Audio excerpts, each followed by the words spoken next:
পাট্টার দাবিতে দাসপুরে উত্তেজনা, রাজ্য সড়ক অবরোধ করে বিক্ষোভ দেখাচ্ছেন এলাকার মানুষ। পাট্টা বিলিতে দুর্নীতির অভিযোগ করছেন তারা। অবরোধে ঘাটাল মেদিনীপুর সড়কে যানজট তৈরি হয়েছে। কি পরিস্থিতি, কথা বলবো আমাদের প্রতিনিধি সুকান্তর সঙ্গে। সুকান্ত, কি দাবি করছেন এই বিক্ষোভকারীরা? কেন এরকম একটা কাজের দিনে রাস্তা অবরোধ করে রেখেছেন? দেখো মিমি, এলাকার যারা বিক্ষোভ দেখাচ্ছেন তাদের দাবি যে তারা আদিবাসী সম্প্রদায়ের মানুষ, তারা পাট্টা পাওয়ার যোগ্য, অথচ দীর্ঘদিন প্রশাসনিক দপ্তরে পাট্টার জন্য আবেদন করেছেন কিন্তু পাট্টা পাচ্ছেন না।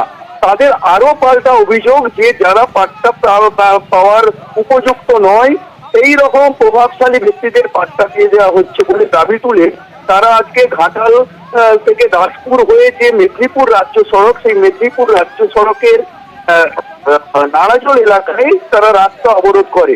প্রায় 10টা থেকে এই অবরোধ চলছে। এখনো পর্যন্ত অবরোধের ফলে যানজটের সৃষ্টি হয়েছে।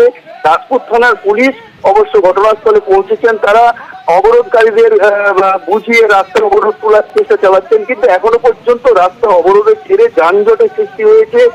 এই নিয়ে আমরা দাসপুর 1 ব্লকের বিএলআরওর সাথে যোগাযোগ করেছিলাম। তিনি অবশ্য দাবি করেছেন যে বেশ কিছু মানুষকে, এই এলাকার মানুষকে পাট্টা দেওয়া হয়েছে, কিন্তু জমির শ্রেণীর গন্ডগোল থাকার জন্য তারা ঊর্ধ্বতন কর্তৃপক্ষকে জানিয়েছে এবং সেই জমির সমস্যার সমাধান হয়ে গেলে তারা আবার পুনরায় নতুন করে বেশ কিছু মানুষকে পাট্টা দিতে পারবে।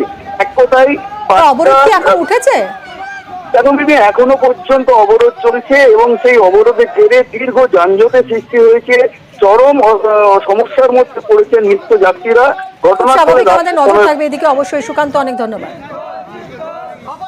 এই দাসপুর ব্লকের বিএলআর সাহেব, আরআই সাহেব, এরা প্রচুর ঘুষখোর।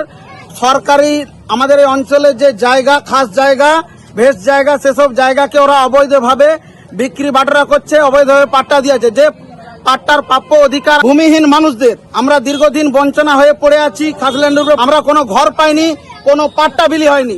যত হয়েছে ওই মাফিয়া বড় লোকেদের দিকে বিলি করা হয়েছে। এই কারণে আজকে আমাদের ওই পদ অবরোধ।